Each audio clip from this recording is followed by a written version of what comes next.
بسم اللہ الرحمن الرحیم۔ کلام اللہ کا 5واں پارہ ہے، سورہ النساء ہے، اور آیت نمبر 32 اور 33 کے مضامین ہماری گفتگو کا موضوع ہیں۔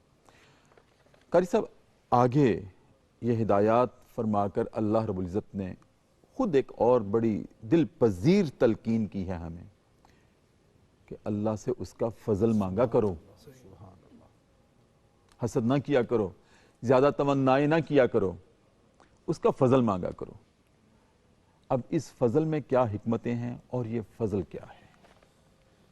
اللہ کے چونکہ بے شمار خزانے ہیں دنیا آخرت میں، جی جی، اب جو تمنا کے بارے میں کہا گیا کہ مت مانگو، آگے فرمایا کہ فضل مانگو، چونکہ میں نے فضل کے ساتھ سب کو دیا ہے۔ صحیح۔ اب جو آپ کا سوال تھا نا کہ حد فاصل، وہ یہاں یہ بنتی ہے کہ اللہ نے خود فرمایا کہ اب فضل رحمت کی صورت میں مانگو، اگر بیمار ہو تو بیماری کو دور شفا کی صورت میں مانگو، علم نہیں ہے علم کی صورت میں مانگو، اگر تمہارے پاس دولت نہیں ہے دولت کی صورت میں مانگو تو مجھ سے مانگو۔ اور رسول اللہ علیہ السلام حضرت عبداللہ بن مسعود رضی اللہ تعالیٰ روایت کرتے ہیں کہ آقا علیہ السلام نے فرمایا کہ تم مانگنے والے بنو، رب کی بارگاہ میں کمی نہیں ہے، صحیح، اللہ کا فضل تلاش کرو۔ اور پھر سورہ جمعہ میں یہی ارشاد ہوتا ہے کہ تم پھیل جاؤ زمین پر، اللہ کا فضل کیا ہے؟ وہاں تجارت کے معنی میں ہے، مال کی صورت میں تم اللہ سے فضل مانگو۔ صحیح۔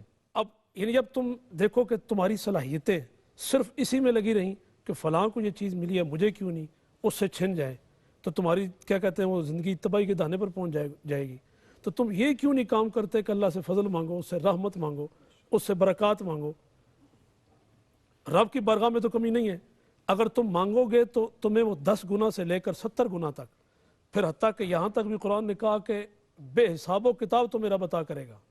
تم صرف مانگنے والے بنو، اور جس وقت بھی مانگو گے وہاں کوئی وقت کی وہ لمٹ نہیں ہے کہ فلاں وقت مانگو گے تو رب دے گا، فلاں نہیں، ہر وقت جو کچھ تم مانگ سکتے ہو تم مانگو رب سے، رب عطا کرے گا۔ یذکرون اللہ قیاما وقعودا وعلی بیٹھتے جنوبہم، اٹھتے چلتے پھرتے، رب کا فضل، چونکہ فضل ایک ایسی چیز ہے کہ اب دیکھو نا، عدل کے بارے میں ہم رب سے نہیں پوچھ سکتے کہ مولا، جیسا میں ایک مثال دیتا ہوں کہ جو لیلۃ القدر ہے 1000 مہینوں سے افضل ہے۔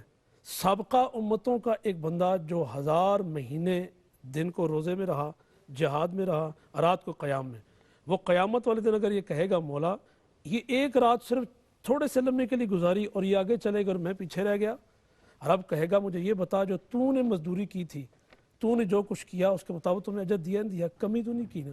کہا کمی تو نہیں کی۔ کہا پھر تمہارا اعتراض کیا؟ کہا ان کو زیادہ کیوں دیا؟ کہا عدل کے مطابق تو میں نے دیا۔ یہ ہے فضل۔ تو فضل مانگنا ہر وقت مانگنا چاہیے رب سے، اور کسی بھی جو صورت جو شرعی طور پر جو نیک صورت ہے یعنی اور کسی بھی صورت میں وہ اللہ سے مانگنا چاہیے، رب کی بارگاہ میں کمی نہیں ہے۔ بالکل۔ اس لیے کہا وہ نیتیں جو تم حسد کے چونکہ پیچھے کرو مولا یہ تمنا جو تم کرتے ہو یہ تمنا مت کرو۔ وہ تمنا کون سی تھی کہ حسد کے طور پر نہیں، تو جیسا علامہ صاحب نے فرمایا کہ رسول اللہ علیہ السلام نے فرمایا 2 قسم کے حسد یہ تمنا کی جا سکتی ہیں۔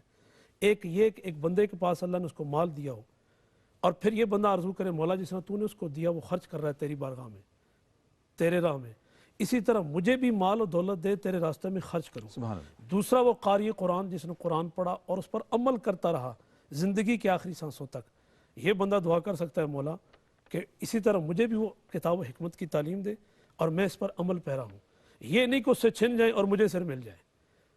ٹھیک۔